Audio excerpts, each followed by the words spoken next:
Good day, family.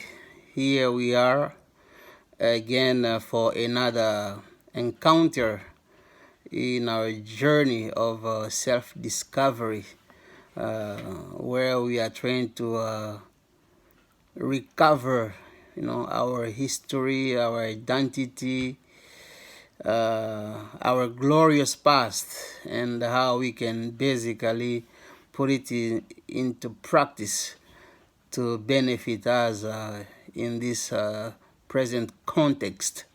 Looking into the future, of course, as we see our young ones coming up and kind of hold the light and try to pass, the baton to them to run even higher and further than we have been able to. That's all great inspiration for us to be living in these times where we are basically at the crossroad of different forces, ideas, experiences, and we want to play our role. We definitely want to leave our mark, our legacy, so that nobody will be calling our names in vain when we are 6 feet under and in the ancestral world. So I'm glad to be part of the experience of sharing, of basically inspiring one another and holding each other's hands so we can actually do the work that needs to be done. It's all about getting practical, getting real, getting tangible, not just the words and the ideas, but how we can start implementing some of the thoughts, some of the ideas to advance our cause. Along those lines, again, we have been looking at possibility of getting practical in terms of making that trip to the homeland, and it's an exciting adventure. I really encourage each one of us to see the opportunity that is being presented to us to kind of seize the moment to reconnect with ourselves, to regain our mind, because we don't really know it until we actually go through the experience and we can unleash that power that has been dormant in us, to reach deeper in our soul and in our mind and in our spirit, to uncover the hidden mentions of those spiritual realms that will help us basically explore more of ourselves as a people, and we can understand the dimensions of our complexities. So all that is great, and we are definitely on the road. We have embarked on that road to try to make it a reality, to make the trip to the motherland. And of course, it is not just a trip for the historical aspect of it. It's very spiritual. It's very spiritual as a journey. You're bringing your soul back in a time where there was some defining experiences happening in our lives as a people. So it is very spiritual, and that's part of what we have to capture in this effort that we are trying to put together. It's very much spiritual, and it will definitely enter every single cell of our bodies, and that's when you see change happen, and when those cells start, working in concert, in unison, and you're gonna start feeling like, there is that urge, rising, from within you, right? And I'm gonna borrow the expression of Dr. Cornel West in his video that I watched, bidding for the presidential candidacy for next year, next election in the United States of America.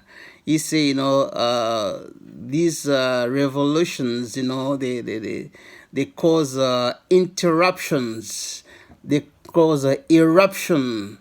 It's just the kind of things that we are going to go through when we land on the continent. We're going to interrupt things within us. We're going to erupt things from within us.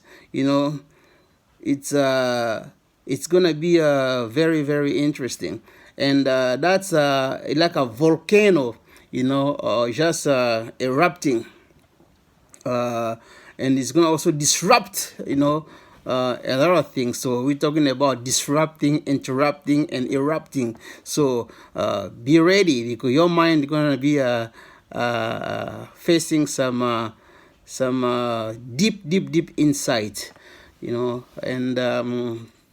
so we're looking at a couple of possibilities. I think we're looking at, first of all, Ghana, primarily because Ghana is one of the places where, that history of our past is more or less better preserved than in other countries. They still have the sites. You can see, the castle. Of course, you have seen some of them in the videos.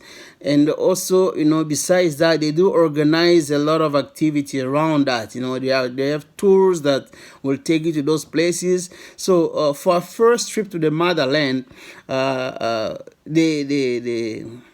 aim is basically to reconnect ourselves from where we left off. Of course, Ghana was not the only place where we as a people were taken from to go to the so-called New World. It was different places, but as I said, Ghana is that place where you have some of the vestiges that we can actually connect back to. So, and talking about that trip, we have explored some of the practical thing, like the flight. I'm seeing flights between $1,000 and $1,300 return. I'm also seeing basically if you go on Airbnb, we can get like a 3-bedroom home for like $48 a day. So if you have that, if you have at least a few of you, that amounts to almost nothing, per person. So these are the kind of math I'm trying to make. And also, you look at the food and the transportation. That's really another $500 there. And and you want to have your pocket change if you want to get some souvenirs, stuff like that. So my ballpark is going about 3,000 Canadian to be at least able to make that initial trip. And you know what? If there are deals, even better deals in terms of flights, because they do come down and on and off, right? So it can even be cheaper. But you know what? I'm looking at about $3,000 per person to make that trip. So it's really it's worth it. It's worth it. Like we $43,000 today. It's really not much if you think of how it can, you can spend it, in small stuff.